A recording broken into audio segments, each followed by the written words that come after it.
catequese com adultos se configura, portanto, como um processo pessoal e comunitário de aprendizagem, visando adquirir uma mentalidade de fé, até chegarmos à estatura do Cristo em sua plenitude. Portanto, tem por objetivo principal a formação e o amadurecimento da vida no espírito, segundo os princípios da gradualidade e da progressividade, para que a mensagem do Evangelho seja acolhida em sua dinâmica transformadora e, assim, seja capaz de incidir na vida pessoal e social. Em última análise, a catequese com adultos alcança seu propósito quando faz com que os próprios adultos sejam capazes de ter sua própria experiência de fé e estejam desejosos por continuar a caminhar e a crescer. Parágrafo 260 do Diretório para a Catequese 2020. Olá! No encontro anterior, de número 41, nós já tivemos oportunidade de apontar alguns símbolos e imagens da igreja. Importante a gente ir conhecendo isso, né? Hoje, nesse encontro, nós queremos destacar algumas características que são fundamentais e exclusivas da Igreja Católica. Essas características a diferenciam de outras crenças. Então é importante também que a gente aborde, mesmo que seja assim resumidamente, né, todas essas características, como nós começamos por aqui. As características do povo de Deus. Deus não pertence a nenhum povo, mas escolheu um. Escolheu Israel. Começou com os patriarcas Abraão, Isaac, Jacó, né? E depois toda a história de Israel. Um povo sem terra, um povo pobre, um povo que foi escravo no Egito. Mas é com esse povo que Deus faz uma primeira aliança. Quer ficar com esse povo porque é nele que vai nascer o Filho de Deus, que vem para anunciar uma boa nova, dar uma boa notícia para toda a humanidade que nele crer. Então, quem quiser entrar para esse povo, a porta está aberta. É claro que tem algumas condições para entrar nesse povo, como normalmente funciona tudo, né? Se a gente quiser entrar para um clube, a gente tem que obedecer às regras, às normas, o regimento desse clube, dessa associação, dessa instituição. Onde a gente quiser entrar, tem leis, tem normas, até dentro de casa tem normas, que a gente, mesmo que não estejam escritas, mas que a gente precisa segui-las para uma boa convivência e para a gente ser aceito nessa instituição, nessa associação, nesse clube, seja onde for. Para entrar para o povo de Deus, também existem algumas exigências, mas a pessoa não é obrigada a entrar, ela vai, se quiser, aceitar então essas normas e participar desse povo. É com esse povo de Israel que Deus faz a primeira aliança. Quando chega Jesus na plenitude dos tempos, ele vai fazer uma nova aliança. Por quê? Porque não a totalidade do povo judeu, como nós já vimos em encontros anteriores, lá na Paixão de Cristo, mas porque as autoridades que representavam este povo o condenaram à morte, não o aceitaram, o recusaram, o rejeitaram. Então, antes da paixão, já na instituição da Eucaristia, quando ele fez uma última refeição com os apóstolos, né, antes da paixão, antes da ressurreição, ele institui uma nova aliança para formar um novo povo, que não é mais restrito ao povo de Israel, mas com todos aqueles de qualquer raça, qualquer etnia, de qualquer tribo, de qualquer língua, que quiser entrar para este novo povo. Então, é esse o povo de Deus que está aí e que é a igreja que o representa e que tem esse depositum fidei, né, o depósito da fé. Né? Existe uma lei para esse novo povo. Então, como a gente disse, há normas. Para você ser realmente desse povo, você precisa seguir esse mandamento. É a ordem que Deus dá na exigência maior. Amar como Jesus amou. Nessa última refeição que nós falamos, Jesus diz que assim como ele veio para servir, e ele demonstra isso naquele rito do lava-pés, assim como ele veio para servir, ele também quer que aqueles que o quiserem seguir também vivam para servir, porque senão não serve para viver. Esse é o novo mandamento que eu vos dou. Amai-vos uns aos outros como eu vos amei. Esse povo tem que ser sal da terra, luz do mundo, fermento na massa, um reino que cresce. Então, aí estão as características iniciais dadas pelo fundador da igreja, que é Jesus Cristo. Nós vemos nos evangelhos com muitas citações, em Marcos, em Mateus, em Lucas, em João, nos 4 evangelhos, né? Nós vemos que temos que ser sal da terra. Se o sal não salga a comida, fica sem sabor. Luz do mundo. Se Jesus é a luz que veio tirar as trevas do pecado, o cristão também tem essa norma para seguir, ser luz no mundo, não ter medo de evangelizar, não ter medo, nem vergonha de Jesus Cristo, porque às vezes a pessoa, né, ela se afasta, ela prefere não demonstrar a sua religião ou viver o seu cristianismo, os valores cristãos. Quantas vezes as pessoas parece que se acovardam, né, e preferem, às vezes, para se dar bem com todo mundo, seguir aqueles valores que não batem de jeito nenhum com os valores que Deus quer. Esse reino, ele vai crescer para sempre, né? Até chegar à sua plenitude na glória celeste.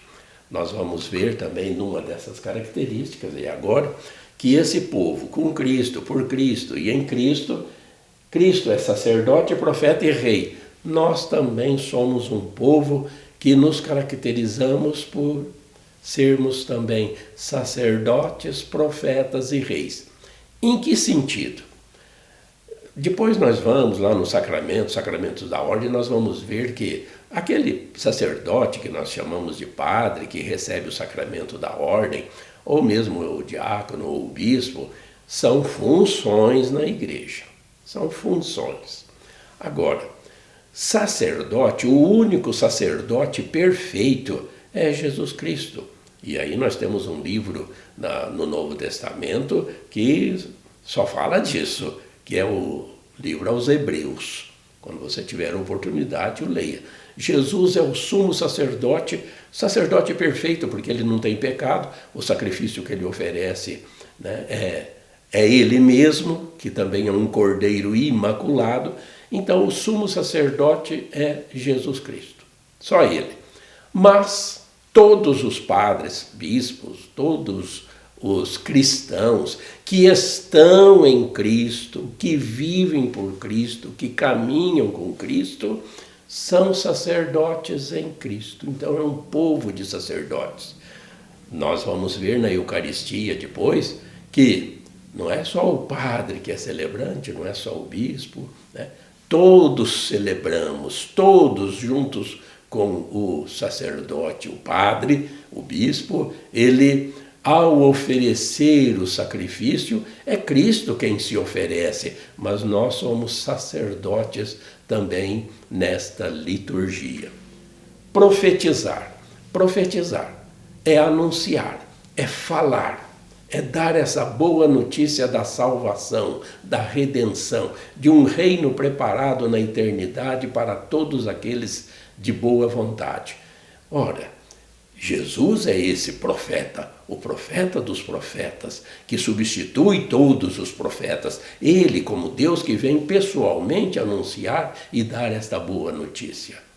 O cristão que quiser estar nesse povo de Cristo, nesse povo de Deus, tem também que profetizar. Profetizar não é falar do futuro, falar do que vai acontecer, não. Profetizar é falar com coragem, com determinação. A gente sabe que existem erros no mundo, mas você respeita as pessoas que erram. Respeito é obrigatório, mas você não precisa concordar. Com caridade você sempre vai ver se consegue mudar o que a pessoa está pensando, mas ela é livre, ela tem esse livre-arbítrio também. Uma coisa é respeitar, outra coisa é se omitir, se acovardar e não defender os valores cristãos que nós temos que seguir. Rei. Jesus é o rei. Cristo, rei. Jesus o reino é de Cristo. Esse reinado é de Cristo, não é reinado do povo, é reinado de Cristo. Mas nós em Cristo, com Cristo e por Cristo, reinamos junto. Esse reino está preparado para todos nós. E nós, nessa característica, também temos que governar.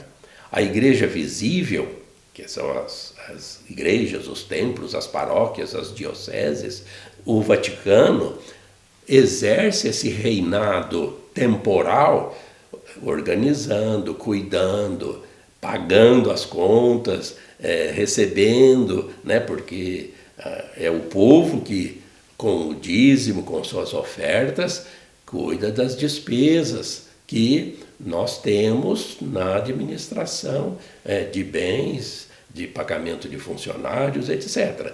Então, nós temos que governar e fazemos parte desse reinado de Cristo na igreja visível. A igreja é corpo de Cristo, cabeça, nós já falamos disso nos símbolos e imagens, né? Corpo místico, diversidade de membros. Nós somos, isso não prejudica a unidade, como nós vamos ver, com a diversidade de dons que cada pessoa tem. Também já falamos que a igreja é esposa e Cristo é o esposo, símbolo do amor incondicional. Por quê?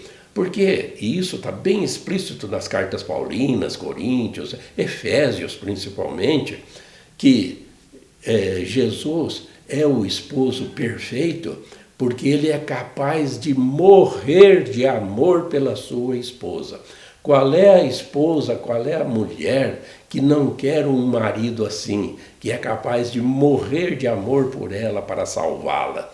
Então, essa esposa também vai se dedicar totalmente ao esposo Cristo, né? Se entregar totalmente a ele, se apaixonar pelo seu esposo. E a igreja somos nós. A igreja é templo do Espírito Santo, claro, o Espírito Santo é o Senhor da vida, é o princípio vital, é Ele quem dá vida à igreja. Jesus nos enviou esse Espírito Santo logo após a ressurreição, e com Maria o Espírito Santo é quem governa, quem dirige a igreja. Já teve santos, né, ou outros que repetem o que sempre se é dito. Até lá nos Atos dos Apóstolos nós encontramos a Gamaliel falando, se essa igreja fosse dos homens, ela já teria acabado. Mas não, ela é de Deus, é o Espírito Santo que está nela até o final dos tempos. Carismas, o que são carismas? São os dons que cada pessoa recebe pelo Espírito Santo. Ele sopra onde quer, João 3,8. O Espírito Santo, ele distribui dons para que todas as pessoas, na sua diversidade, trabalhem para o bem comum. Então, esses talentos que cada um tem um talento, cada um tem um jeito, tem que se colocar ao serviço do bem comum, ao serviço dos irmãos e das irmãs. E ai de quem guarda os seus talentos para si, né? Não pode. A gente tem que servir, viver para servir. Então, depois de ver essas características principais, nós vamos agora partir para aquelas 4 características que diferenciam a Igreja Católica das demais crenças. Mas a gente não está falando de salvação. Presta atenção que nós ainda vamos comentar isso daí. A Igreja é una, santa, católica e apostólica. Inclusive a nossa profissão de fé no símbolo niceno-constantinopolitano. Então, hoje, dá para a gente falar aqui, apontando alguns parágrafos, resumidamente, sobre essa unidade da Igreja, simbolizada pela figura de Pedro, que está no Vaticano. Pedro é o Papa, é o primeiro.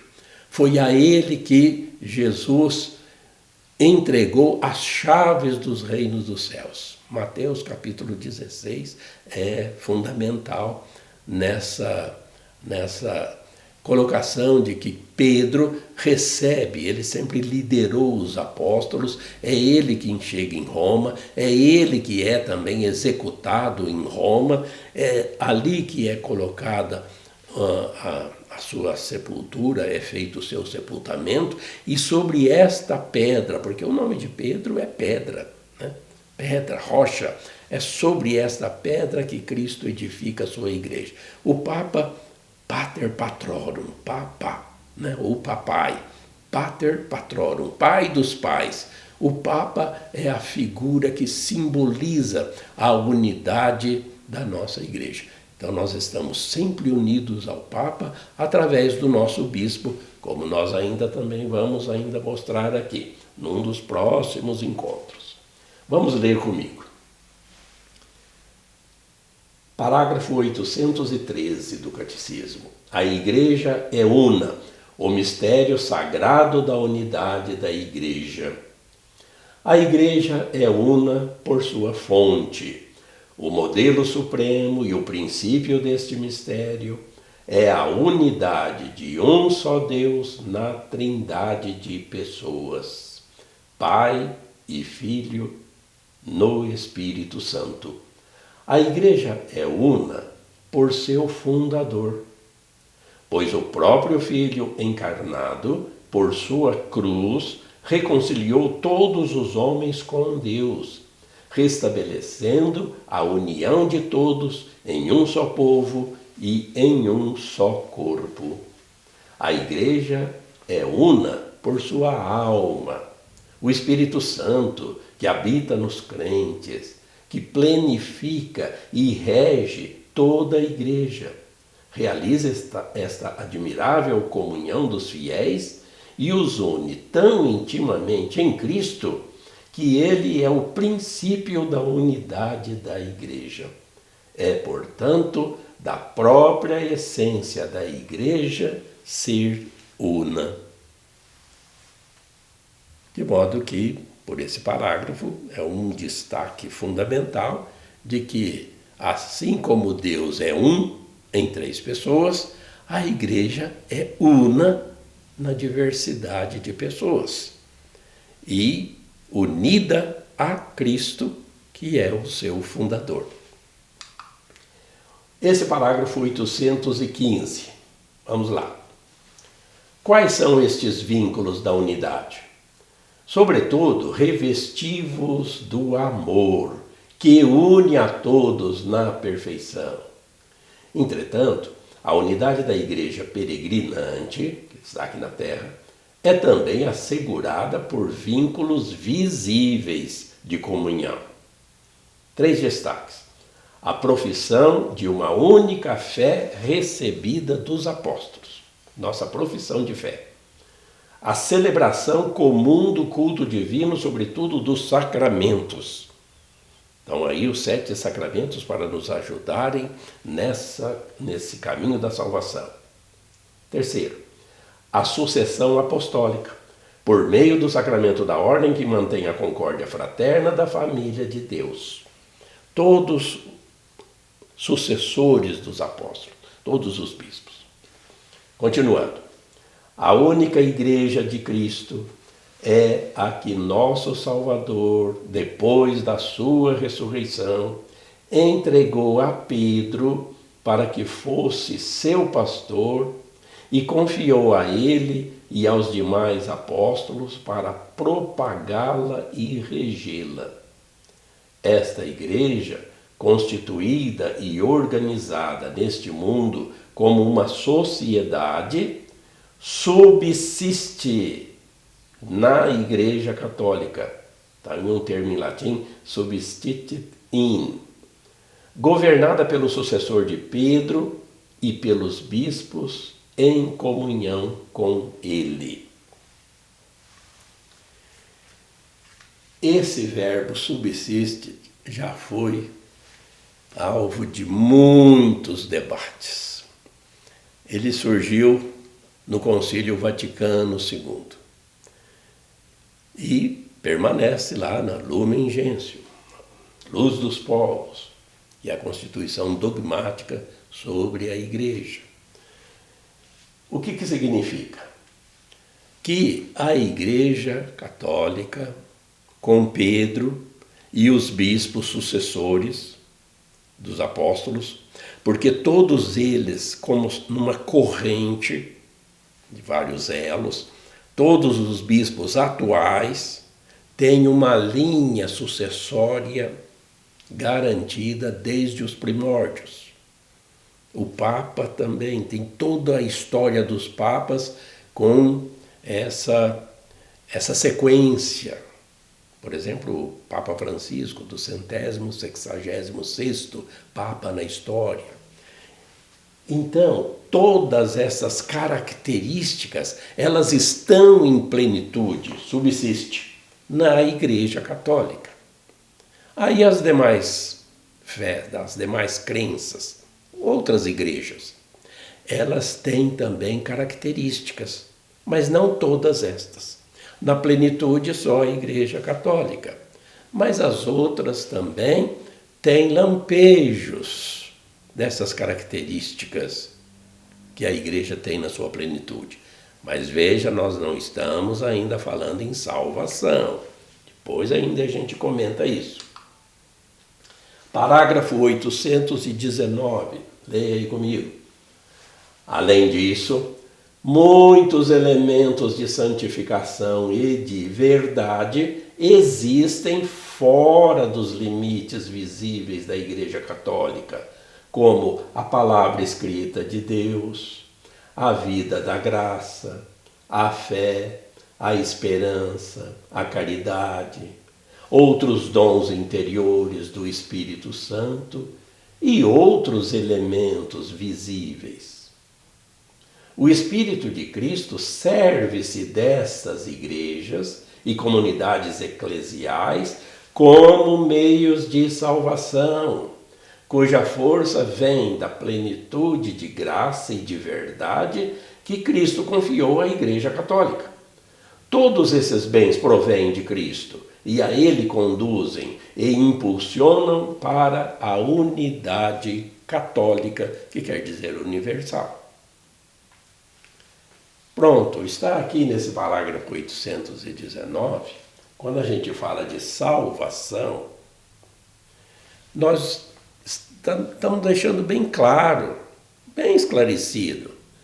Não são só os que estão na Igreja Católica que se salvam. Quantos elementos existem fora dos limites visíveis da Igreja Católica? É Deus quem conhece o coração humano. As pessoas que têm outras fés, que praticam a justiça, a solidariedade, a fraternidade, que fazem o bem, são justas. Deixemos o juízo sempre para Deus. É Deus quem julga, é Deus quem conhece cada pessoa. Então, essa é a questão da salvação reservada para as pessoas de outras igrejas. Não quer dizer que elas estão perdidas por não estarem na Igreja Católica. Não é assim. Parágrafo 820. Caminhando sempre rumo à unidade, que é o desejo de Deus. Jesus disse lá, né? Tenho ainda muitas outras ovelhas que não pertencem ao meu rebanho. Peçam sempre, né? Rezem sempre pela unidade. Leia comigo. A unidade, Cristo a concedeu desde o início à sua igreja. E nós cremos que ela subsiste, sem possibilidade de ser perdida na Igreja Católica, e esperamos que cresça, dia após dia, até a consumação dos séculos. Cristo dá sempre à sua Igreja o dom da unidade, mas a Igreja deve sempre orar e trabalhar para manter, reforçar e aperfeiçoar a unidade que Cristo quer para ela. Por isso, Jesus mesmo orou na hora de sua paixão e não cessa de orar ao Pai pela unidade dos seus discípulos.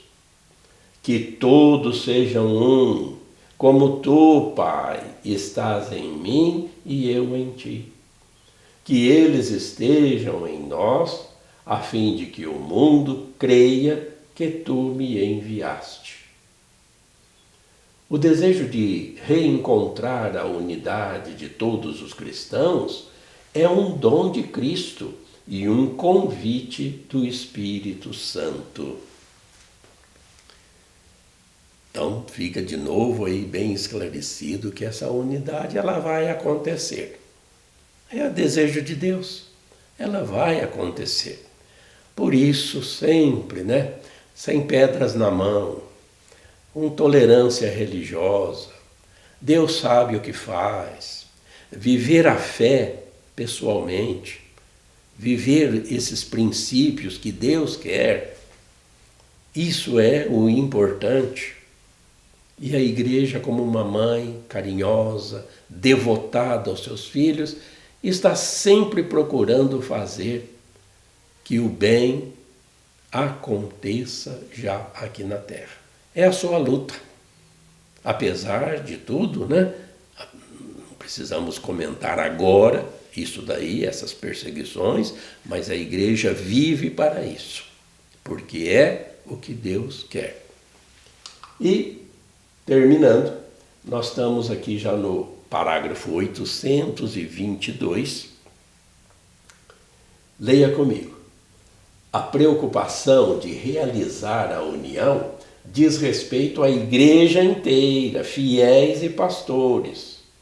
Mas é preciso também ter consciência de que este projeto sagrado, a reconciliação de todos os cristãos na unidade de uma só e única Igreja de Cristo, ultrapassa as forças e as capacidades humanas.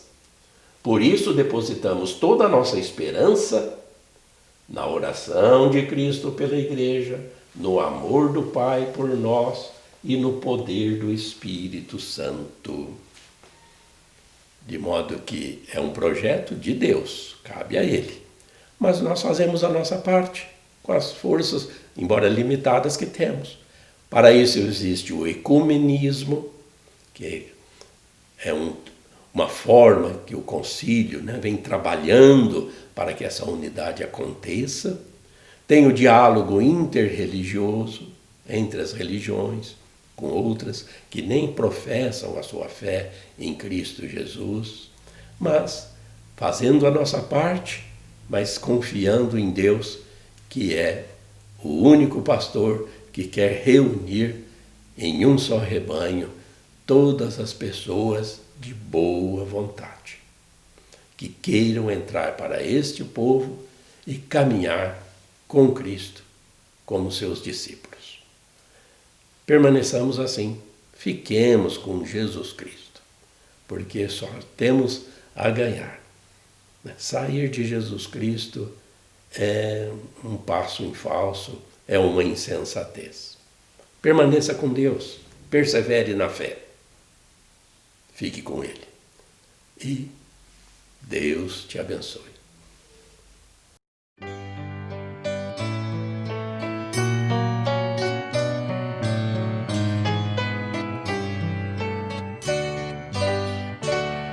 A fé é compromisso que é preciso repartir.